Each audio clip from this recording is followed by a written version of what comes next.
All right, Bayside Blue Oaks, how you guys doing this morning? I got a microphone that works now. If we have not met, my name is Brannon Shortt. I am so honored to be back here at Bayside Blue Oaks. I get the honor of being pastor over at Bayside Folsom, just on the other side of the river. But yes, but I enjoy being back because honestly, because of you, because of what this church is, honestly, all of us in work and play and whatever, it's always better to do with friends. So my best friends in the world are here with Christian Hushaw and Jason Kane and Crow and Kayla and Scott and Zach, and I could keep going. But it is so much more fun to do ministry with your friends. But I don't know if you've noticed around here at Bayside Blue Oaks, but this place is growing like crazy. There are kids running around the lobby. It looks like 101 Dalmatians are running around this place. I'm not calling your kids dogs. It just looks wild in here, and it's amazing. So for those of us that have not met, again, my name's Brannon Shortt, co-pastor over at Bayside Folsom. But here's a little rundown of me that'll get it, like you'll get the essence of me in 2 seconds. Here it is. Husband of Casey. Casey's my wife. We've been married 10 years. Dog dad of Gizmo. Southerner rooted in California. Fan of the Los Angeles Dodgers. Grow up. Here we go. Hater of the band Nickelback. It is nice to meet you. And then 90 days ago, my life changed I can't even put words to the level my life changed about 90 days ago. Look up at the screen.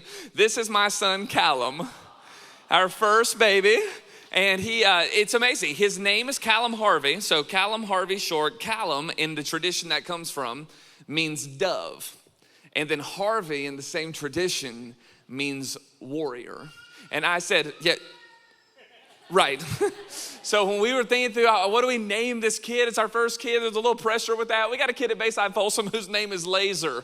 What a flipping terrible name. So I'm sitting there thinking through, what do we name this child? I can say that because we're not at Folsom. So I'm like, what are we going to name this kid? And I was like, no, Casey, that's the juxtaposition. That's the collision of two prayers I have for his life. That he would be gentle and that he would be strong. That he would be kind and peacemaking and fierce and warrior and fighter for the things that ought to be. So it's been a minute since I've been here at Blue Oaks. So I just wanted to introduce you to Callum Harvey Shortt, Bayside Blue Oaks. Okay. People are like, he's so cute. He looks just like your wife. I'm like, what are you trying to say? What are you saying about me? Speaking of that, when I look at his face, there's this quote that kind of comes, like bursts forth into my mind. It comes to my mind immediately when I look down at Callum's face. And it's a quote I'm gonna put up on the screen. You tell me what you think about it. Here's what it is. You were born looking like your parents, but you'll die looking like your choices.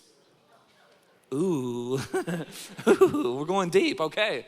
This quote is generally attributed to Steve Jobs, but I think the ethic of that, right, transcends just the modern era in which Steve was talking. That ultimately, your life is going to be made up of so many of the choices you make.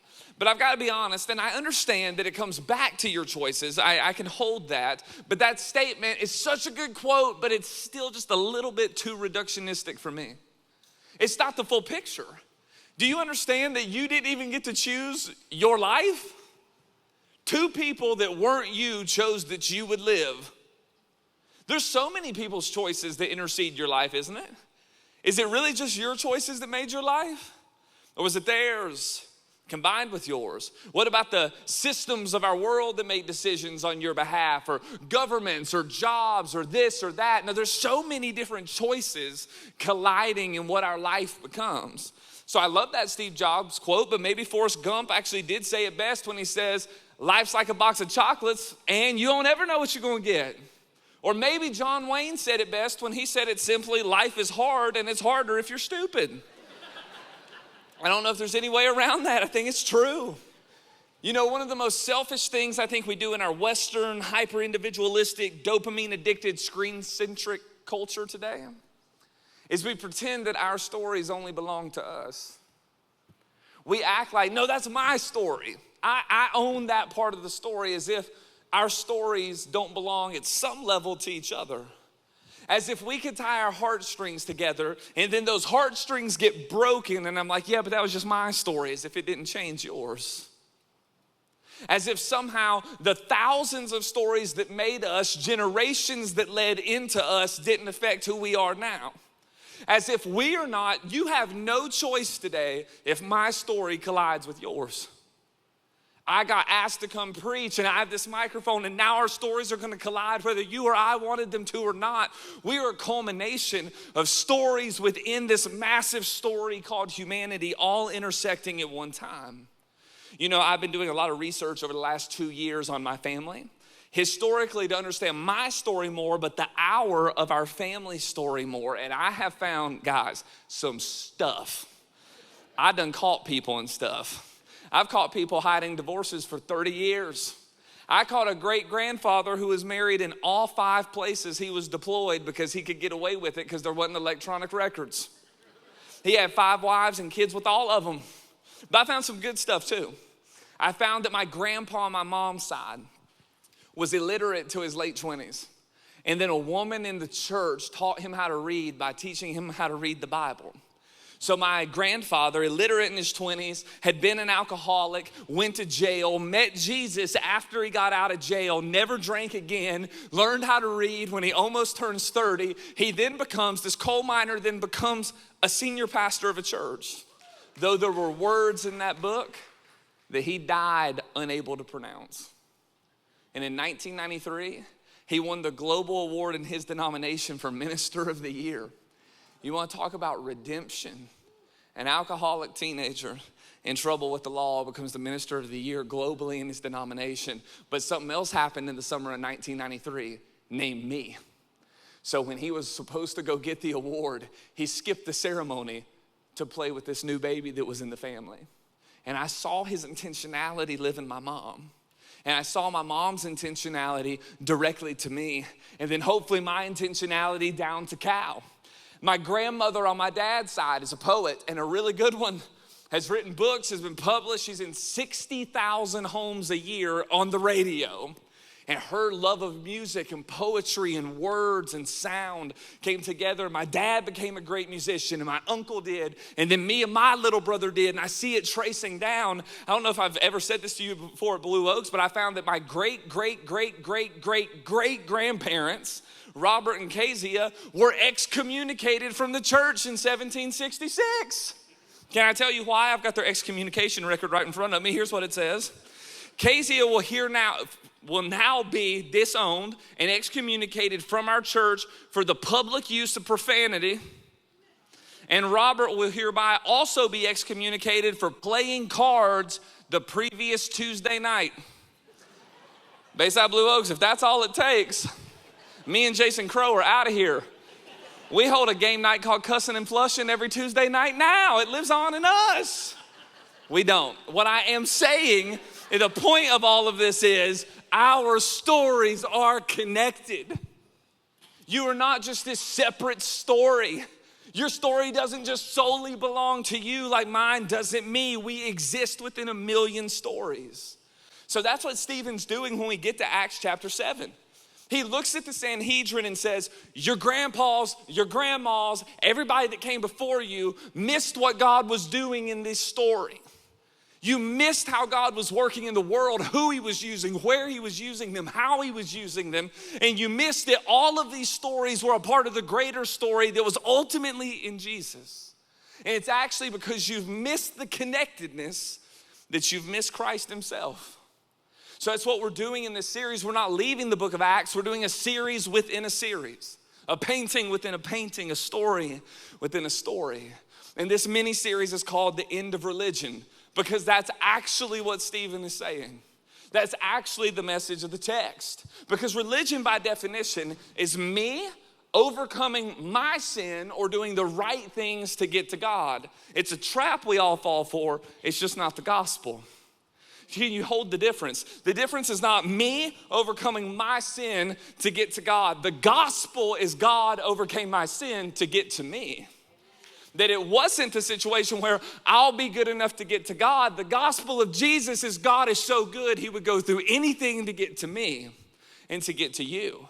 So when we say the end of religion, we're talking about relationship over religion. Religiosity that's based in tradition, that tradition is not bad, it's good, but if you're stuck in that place, that looks like bondage, while relationship with God looks like freedom. That we don't fall for the trap of, well, wait a second, my way is his way. No, by God's grace in relationship, his way is becoming ours. So Stephen, if you were a Southerner, you'd say Stephen laid into these boys. He let the Sanhedrin know it. He looks at them and says, you've missed it. And let me chronicle all of these different stories to show you how it all led to Jesus. From Abraham to Joseph to Moses, the 12 tribes and so much more, which leads us to our text today, Acts chapter 7. We're gonna start in verse 8 for the context and go to verse 9 for the depth. But if you look at your notes, that's not the passage that's on there. And we're looking at the person of Joseph today, and your notes say Moses. The wrong bulletin was printed. Who I affectionately blame that on is Jason Kane, one of my good friends. But here we go. So look up at the screen, look at your actual Bible, scroll on your device. We're actually gonna start in verse 8 and go from there. Here we go. Verse 8. Then he gave Abraham the covenant of circumcision. By the way, if you're new here, that's not normally where we start here at Bayside Blue Oaks. And if you're wondering what circumcision is, look at the screen. I brought a video. Gotcha. No, I didn't. Here we go. You new people are like, foreskin, keep your skin to yourself. Okay, here we go, moving on. And Abraham became the father of Isaac and circumcised him 8 days after his birth. Later, Isaac became the father of Jacob, and Jacob the father of the 12 patriarchs. Paul's note takers in the room. The 12 patriarchs, the 12 tribes, the lens in which Israel views its history are them. It's the 12, but you need to know they're 12 brothers. This is a family. So these brothers are the 12 that the Bible will refer to as the 12 patriarchs and the 12 tribes. Verse 9, because the patriarchs, i.e. this set of brothers, were jealous of Joseph, they sold him as a slave into Egypt. But God was with him and rescued him from all of his troubles. He gave Joseph wisdom and enabled him to gain goodwill of Pharaoh, the king of Egypt. So Pharaoh made him ruler over Egypt and of his palace. With all due respect, Stephen looks at the Sanhedrin and gives the most Spark Notes version of somebody's life you'll read in the entire Bible. He does 2 verses and 2 sentences, and from start to bottom in that literally is showing 13 years of Joseph's life. Can I ask you, if you were to write 2 sentences down that showed your last 13 years, what would they be? Could you surmise your last 13, 15 years in 2 sentences? I did it yesterday as I was preparing. And though the circumstances and the details and the happenings change between Joseph's story and mine and Joseph's story and yours, there's one thing that me and Joseph, as many of you in this room would hold, that the holding together point of those 2 sentences is, but God was with him. If I write down my story, it's in the trauma, but God was with him. In the moments of abuse, but God was with him. In the midst of this, but God was with him. And I wonder if it'd be the same for you. It mentions their jealousy right out the gate. Talk about the collision of stories. That when Stephen starts talking about Joseph's story, he immediately starts with the feelings of people that are around Joseph. The stories are colliding and intersecting. I would encourage you to go back a few weeks and listen to Kevin Thompson talk about jealousy here at Bayside Blue Oaks, because he did a phenomenal job. I just want to remind us this morning that jealousy is not a primary emotion. So if you're in a season right now where you at an introspective level, being honest and inward looking, could say, no, there's these moments and bits of jealousy in my life right now, I want to encourage you to go even deeper. To ask why that is, as long as it takes you to get to the root. Because the point of it being not a primary emotion means it's actually more complex. It actually means other emotions are holding your jealousy up. They're undergirding your jealousy. Maybe it's fear. Maybe for some of you, anger. Maybe for others, sadness. But I would encourage you, go back and listen to him. He took more time on it than I will. But also, dive to the root of that if that's you in this room. If you're jealous, holding on to what the root is and then taking that to God with trusted others and ripping it out, derooting it from your heart. Rewind with me if you would. If you look at Joseph's story in Stephen's account, it's referencing Genesis chapter 37, which was 1,550 years before this moment. If you rewind to Genesis 37, I want to give you a few excerpts from that so you can hold all of Joseph's story in this case study of who he is. It says this, it's up on the screen. Joseph had a dream, and when he told it to his brothers, they hated him all the more. I want you to underline dream. Here comes the dreamer, they said to each other. Come now, let's kill him, pretty strong response, and throw him into one of these holes in the ground and say that a ferocious animal devoured him. Then we'll see what comes of his dreams. Judah in verse 26 said to his brothers, what will we gain if we kill our brother and cover up his blood? Come, let's sell him to the Ishmaelites and not lay our hands on him. After all, he is our brother, our own flesh and blood. And his brothers agreed. Verse 28. So when the Midianite merchants came by, his brothers pulled Joseph up out of the cistern and sold him for 20 shekels of silver to the Ishmaelites, who took him to Egypt. Bayside Blue Oaks. It is hard for me to read those words. It hurts. Because I think that our job as people who are studying the Bible is to drag ourselves from the fairy tale-ism of the Bible into the reality of it. Here's a family who has thrown the little brother in a well, in a hole in the ground, because they're jealous of him, because God has given him a dream and they want to kill him. And instead of kill him, they take the little brother and sell him into slavery. Can you hold that tension? If you drag your feet there, does he scream and beg them not to? Is he weeping in tears when they tie him up and put him on the caravan of the camels? Is he pleading with all he's got for his own family not to do this? And how do you ever get over this moment? And unfortunately, in Joseph's story, the trauma doesn't stop there. The brokenness gone wild might as well be his book title. The injustice doesn't end at what feels like the most horrendous thing a family could ever do to somebody else. Look up at the screen. He's not only sold into slavery, he gets bought by a guy named Potiphar whose wife wants to seduce him. He holds the righteous standard even through all the pain. She then accuses him of it, and he ends up in jail on a false accusation and spends years of his life taken in prison. And then when he's in prison, there's two guys in there, the cupbearer and the baker, and he interprets their dreams. And he says, listen, when you go to Pharaoh, remember me, bring my name up. They don't do it at first. He literally gets forgotten about. Eventually, he gets the chance to interpret Pharaoh's dream, gets given the number 2 position in the empire, and then prepares the empire for the famine that's coming that's going to take the lives of all these people if somebody doesn't do it. If you hold Joseph's story, you cannot hold it without saying it is riddled with pain. Riddled with it. But there's one word I want to zoom in on in Joseph's story today. And it's the fact that Augustine, Ignatius, and Teresa of Avila, and many others throughout history called Joseph the man of dreams. That dreams seem to follow him as he goes. That he not only has dreams, that God has given him literal dreams that he's not sure what to do with. Other people have dreams around him and he can interpret them. Every step of his life, there's this dream, this God thing, this gift that's happening. And I want to pause for a minute on dreams, because in a room this size, so many of you are full of them. You're full of dreams. Some of you are having literal dreams, and God is giving them to you. Some of you are having dreams, and it was just the burrito you had at Chipotle, but some of you got God dreams in this place. Whether they be literal dreams that you're having or a vision for your life birthed in your mind's eye that you feel like God gave you and is planting and watering and bring it to fruition.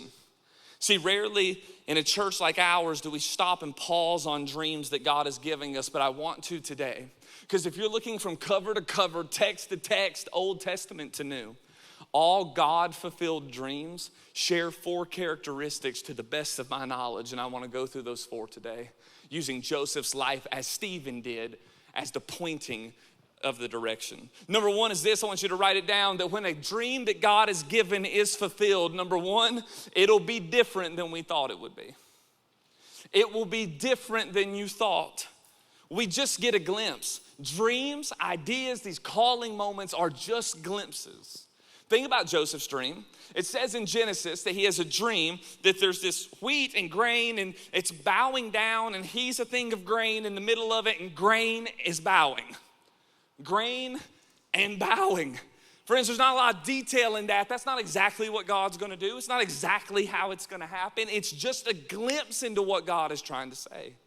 So many of you in this room have this idea of what God is doing in your life. There's something that feels like it has been planted in you, but you don't know all the ways that that's gonna work. And if that's you, I've got good news. N.T. Wright, who is the most foreknown New Testament scholar on the planet today, says it like this, that as it pertains to prophecy, dreams, and God speaking, he is always just giving us a signpost pointing into the fog, where we know enough about tomorrow that we decide to go and be faithful today. That if you're looking at the text, it is a signpost pointing to the fog. So can I just encourage somebody in this place today? If the future feels foggy, but your calling feels clear, you're in great company. You are in great company. If the future feels foggy, but the calling, the burden, the dream, the vision feels clear, then you are in great company. Here would be my advice. Take the next best step. Whatever that is, that's going to vary between all of us. Think about Abraham last week as we talked about it in that sermon. God says, go to the land I'll show you. The go is active and present. The show is going to happen later. But he's still called to go. There's a signpost into the fog. He doesn't know where he's going. He just knows he has to go. With Joseph, God gives him a dream young to remind him not to quit in the hard times. If the future feels foggy, but your calling feels clear, you are in great company. You are likely in a calling, direction, altering moment in your life. Prayerfully discern the next step and take that next step, even though I promise that next step will still just be into more fog. But God was with him, as God is with you. So when a dream is fulfilled, it'll look different than you thought it would. But second, it'll be harder than we imagined. It will be harder. When Joseph sees the grain bowing, he knows nothing about slavery. He knows nothing about Egypt. He knows nothing about Potiphar's wife, or that he's gonna be left in prison and people are gonna forget about him. He knows nothing about famine. He knows nothing about the hardship when he glimpses the dream. You see, there's this belief in our Christian culture in 2024 that if our dreams come true and God does these things in our life, that we'll never be sad again, that all the doors will just fly open, and we romanticize it. It's like Nicholas Sparks' churchianity. But it doesn't look like the Bible. Because in the Bible, it's not a situation where you just rub a lamp and your genie that's named Jesus comes out and asks you what your 3 wishes are. That's not how it goes. God is not the doer of these things. God is no doer of wrongs. It wasn't God's will in that sense that that was what was best for his life. We're reminded in the New Testament to pray that God's will be done on earth as it is in heaven, because it so rarely is. One day all things get made right. God's ultimate will is in stone. God's permissive will is based on the will of other people. People make terrible mistakes where our stories collide and hurt one another. But God uses it as in the process of redeeming things. So if the door doesn't just fly open, don't think that you're somehow outside the will of God. For those of you that have a dream and a calling and a vision that God has put on your life, don't think, oh, I met opposition, I must be in the wrong. That is not the Bible's narrative. Actually, can I just go a step further? More often than not in the Bible, a certain level of opposition is evidence of the calling, not a case against it. You follow a suffering servant named Jesus. You follow somebody who shows this in his actual life. That opposition at some level is not evidence against calling. It is actually evidence for it. But I understand that that's painful news. And some of you in this room, that is very hard to hear. Could you imagine being Joseph in that prison? Knowing the person of God, knowing the character of God. Could you imagine being able to interpret others' dreams while not being able to live into yours? And yet that's his story. It's not only different in the end when it comes true, it's harder. Number 3, it takes longer than you want it to. When it comes to life with God, waiting is almost always longer than we expected or wanted. Anybody use Amazon Prime up in here? Yeah. If it gets there 3 days later, how mad are you? If it is 1 day late, you are as mad. In the South, we said you are as mad as a fire ant if it's 1 day late. Anybody do the overnight things on Amazon and then they're not there? And you're like, God, why is earth against me? It's like, it's an instant gratification culture. My mom was a teacher growing up, a theater teacher, believe it or not. So my mom was a theater teacher. And if we didn't have an answer to a question at homework, she'd tell us to study the book, look at our notes, and if we couldn't find the answer, guess what she would say? Go ask your teacher tomorrow. My little sister doesn't do that anymore. She just goes on an AI generator and gets an answer. It's like this now. You go to McDonald's and you get a McRib. Why can't you get a McGod? I get it. But the greatest thing about time and the hardest thing about time, but the beautiful process of time is what God uses to take the layers off of us. Time is what God uses to change us, to refine our character, to go through and through each step, knowing the intentionality with God over time is what builds trust and allows us to trust Him in the midst of the hardships. If God just gave you or me the dream immediately, we wouldn't have the opportunity to walk years in trust first. Look at what Stephen even depicts the names in his own sermon. Abraham was 75 years old when God gave him the vision. 75.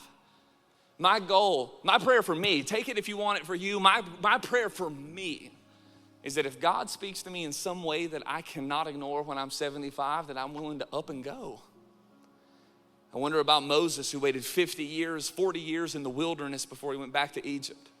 I think about David, who was anointed king, and it doesn't happen for 15 more years. I think about Joseph, who has the dream, and before he sees it fulfilled, it's been 20 more years.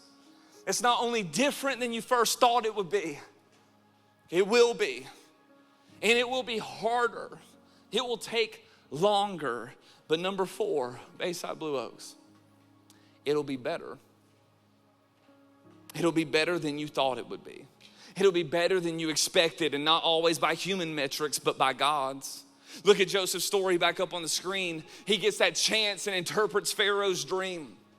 He prepares for the famine in his position. His brothers eventually come back to Egypt, Genesis 42:6, and it says this: now Joseph was governor of the land, the person who sold the grain, there it is, to all its people. So when Joseph's brothers arrived, they bowed to him with their faces on the ground.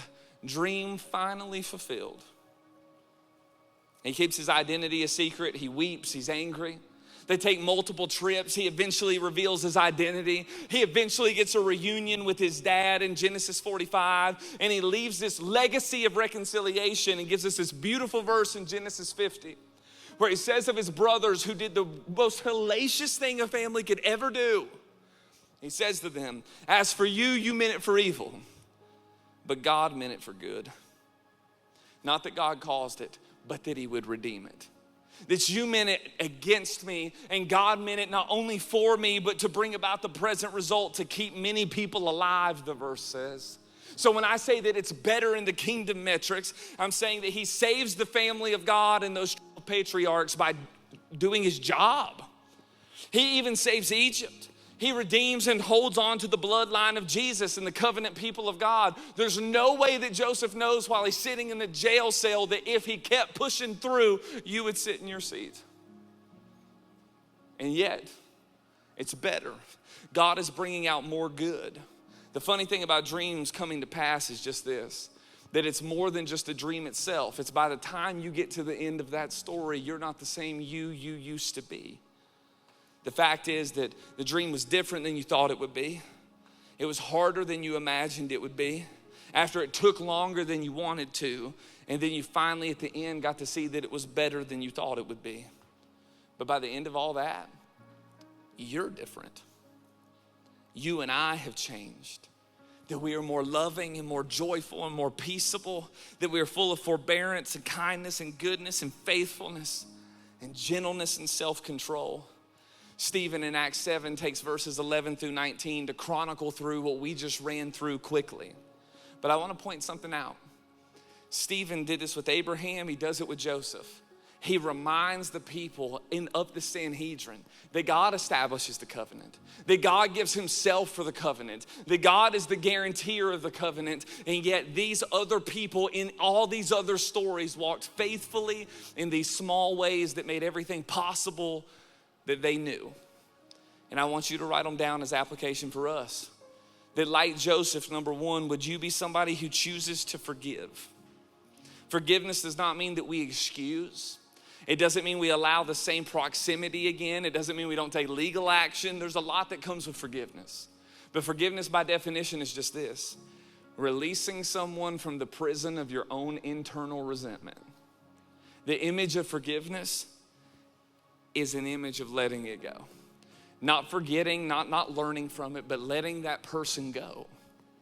Growing beyond it, not holding that bitterness so that it holds you back. And if you're Joseph with that family, I don't know how you do it outside of God. And some of you in this room are in the same boat. That forgiving feels like a Herculean task, and yet the Spirit of God who lives within you can take you to that place. And I'm begging you to do it. Whatever person is in your mind right now to forgive, I'm begging you to do it. My mentor used to say this, that holding on to unforgiveness was like eating rat poison, hoping the other person died. That unforgiveness only tortures you. And I promise it would be better to know the pain of forgiveness and live a life where you were thick-skinned but tender-hearted than live a life of unforgiveness where in the end you're hard-hearted and cold. Choose to forgive. Joseph did. Remember, number two, that God doesn't waste pain. God is no doer of wrongs, but he is a redeemer of pain. That the Bible never once says all things happen for a reason, so I don't say it either. But I tell you what the Bible does say, that he's working all things together for the good of those who love him. So for those of you that have been through a lot of pain, would you hold to the fact that God won't waste it? That God's heart broke when that happened to you, and yet God will redeem it. Robert Bly had this beautiful quote when he said these words. He said, show me a man or a woman's pain, and I'll show you where their genius lies.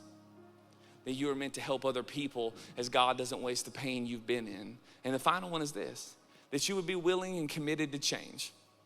That my challenge to you through the lens of Joseph's life is that you would not be somebody who was stuck in their ways or ever called somebody that was.